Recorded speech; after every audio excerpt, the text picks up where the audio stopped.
Edwin വൈബ്സിൻ്റെ ഇന്നത്തെ പുതിയ വീഡിയോയിലേക്ക് എൻ്റെ എല്ലാ കൂട്ടുകാർക്കും സ്വാഗതം.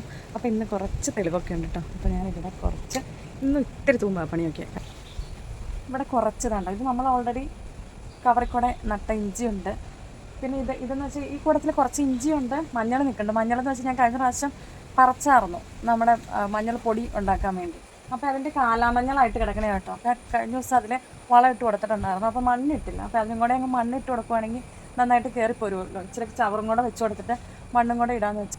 അപ്പോൾ ഇന്ന് ഇത്തിരി തെളിവുണ്ട്. മഴയുള്ള ദിവസങ്ങളിലാണെങ്കിൽ ഇവിടെ നന്നായിട്ട് കുഴഞ്ഞ് വരും. ഇങ്ങനെ വെള്ളം കൂടെ കൊടുക്കുമ്പോഴത്തേക്ക് നന്നായിട്ട് കുഴയണ മണ്ണാണ്.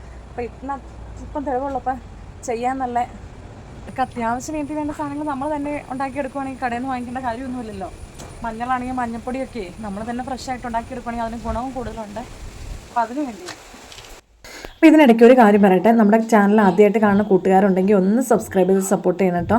അതുപോലെ ഏതെങ്കിലും വീഡിയോസ് നിങ്ങൾക്ക് ഇഷ്ടപ്പെടുമോ ഉപകാരപ്രദമൊക്കെ ആണെന്ന് തോന്നി നിങ്ങളുടെ ഫ്രണ്ട്സിനും ഫാമിലിക്കും ഒന്ന് ഷെയർ ചെയ്യാൻ മറക്കരുത് കേട്ടോ. കുറച്ച് ദിവസം കൂടി പൊന്നുനെ അങ്കമാടി കൊണ്ടുപോയി വിട്ടിട്ടുണ്ട്. ഇന്നൊരു തോർച്ചയൊക്കെ ഉണ്ടായിരുന്നു. അതുകൊണ്ട് നമ്മൾ നോക്കുമ്പോൾ കുറച്ചല്ലേ ഉള്ളൂ എന്നൊക്കെ തോന്നും. പക്ഷെ നമ്മളിത് കടയിൽ വാങ്ങിക്കാൻ ചെല്ലുമ്പോഴാണ് ഇതിൻ്റെ ഡിമാൻഡ്. സമയത്ത് ഇങ്ങനെ ഇഞ്ചിക്ക് മഞ്ഞളിലൊന്നും മണ്ണിട്ട് കൊടുക്കാറായിട്ടില്ല കേട്ടോ. ഞാൻ ജസ്റ്റ് ഒന്ന് വരിപ്പ് പിടിപ്പിക്കുക എന്ന് മാത്രമാണ് കേട്ടോ ഉദ്ദേശിച്ചോളൂ. ഏകദേശം മണ്ണൊക്കെ ഇട്ട് കൊടുക്കണേ ഏതാണ്ട് ചിങ്ങം കന്നിമാസം ആ ഒരു റേഞ്ചാണെന്ന് എനിക്ക് തോന്നണം. അന്നേരം തെളിവൊക്കെ ആകുമ്പോഴേ ഇപ്പം അതിൻ്റെ 4 വശത്തുനിന്ന് ഒരു കണ്ടായിട്ടേ ജസ്റ്റ് ഒന്ന് വരിപ്പ് വെച്ച് കൊടുക്കുക മാത്രമായിട്ടോ ഉദ്ദേശിച്ചുള്ളൂ. ഇങ്ങനെയൊക്കെ ചെയ്യുമ്പോൾ പണ്ട് കാലത്തേക്ക് കേട്ടോ ഓർമ്മ തന്നെ ഇങ്ങനെ പപ്പ ഇങ്ങനെ സ്ഥലം എടുത്ത് നടുവായിരുന്നു. അപ്പോൾ അങ്ങനെയൊക്കെ ചെയ്യുമ്പോൾ പപ്പയും മമ്മിയൊക്കെ ചെയ്യണ കാണുമ്പോൾ ചെറിയ തുമ്പയും കൊണ്ട് ഞങ്ങളും ഇങ്ങനെ ചെയ്യാനൊക്കെ കൂടുമായിരുന്നു കേട്ടോ. അപ്പോൾ അതൊക്കെ പെട്ടെന്ന് ഓർമ്മ വന്നു. ഈ സൈഡിൽ കല്ലിരിക്കണോണ്ട് കണ്ടായിട്ട് വെട്ടാൻ പറ്റില്ല. ഇത്തിരി മണ്ണ് ഇവിടെ നിന്ന് അങ്ങനെ ഇട്ട് കൊടുക്കുക ചെയ്യണേ.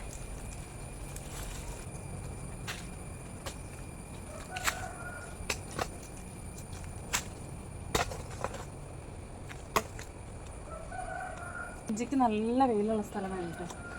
ഇവിടെ ഓൾറെഡി ചോലയാട്ടോ. ഈ പ്രദേശം മൊത്തം കൊക്കോയുടെ ചോലയുണ്ട്. എന്നാൽ അല്പം വെയിലുള്ള സ്ഥലം ഇതാണ്. അതുകൊണ്ട് ഞാൻ ഇവിടെ വെച്ചത്. ഇതൊരു കൊന്നയുടെ കമ്പാട്ടോ. നമ്മൾ നേരത്തെ ഇവിടെ പയറും ബീൻസൊക്കെ നട്ടുകൊണ്ടിരുന്നപ്പോൾ അന്ന് ഇവിടെ നല്ല വെയിലുണ്ടായിരുന്നു. അപ്പോൾ ഈ കൊക്കോയുടെ കമ്പും കൂടെ വന്ന് നല്ല ചോലയായി. ഇപ്പോൾ ആ നടിയിലൊക്കെ ഇവിടെ ഇനി നടാൻ പറ്റില്ല കേട്ടോ. അപ്പോൾ നട്ടുകൊണ്ടിരുന്നപ്പോൾ കൊന്നക്കമ്പ് അതിന് കുത്തി കൊടുക്കില്ല കയറി വരാൻ വേണ്ടി. അങ്ങനെ കുത്തി കൊടുത്തതാ ഇവിടെ ചോറ് ഉറച്ചങ്ങ് പോയി. അതൊന്ന് വെട്ടിക്കളയുവാണ്. സാധാരണ ഇഞ്ചിക്ക് മഞ്ഞളിനൊക്കെ പ്ലാവിൻ്റെ ചവറ് വയ്ക്കണം നല്ലതെന്ന് പറഞ്ഞു കേട്ടിട്ടുണ്ട്.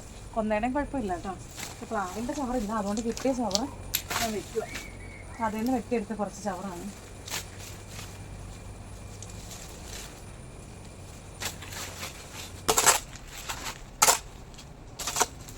ഇത് ഓൾറെഡി മുറ്റത്തിൻ്റെ കെട്ടുള്ളതുകൊണ്ട് ഒത്തിരി മണ്ണിടാൻ പറ്റില്ല.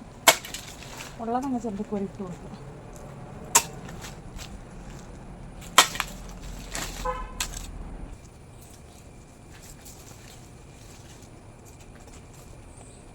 എൻ്റെ ഒരു കരിയാപ്പമാണ്.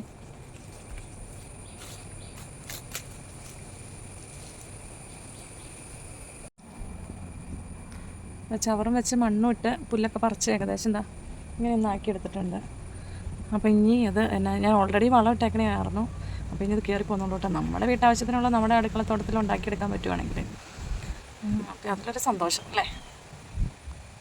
അപ്പോൾ ഇത്രേ ഉള്ളൂ ഇന്നത്തെ വീഡിയോ. എല്ലാവർക്കും ഇഷ്ടപ്പെട്ടെന്ന് കരുതുന്നു. ഇഷ്ടപ്പെട്ടാലൊന്ന് നിങ്ങളുടെ അഭിപ്രായങ്ങളൊന്ന് കമൻസിലാണ് കേട്ടോ. അതുപോലെ ഒന്ന് ലൈക്ക് ചെയ്യുകയോ ഷെയർ ചെയ്യുകയോ ചെയ്യണേ.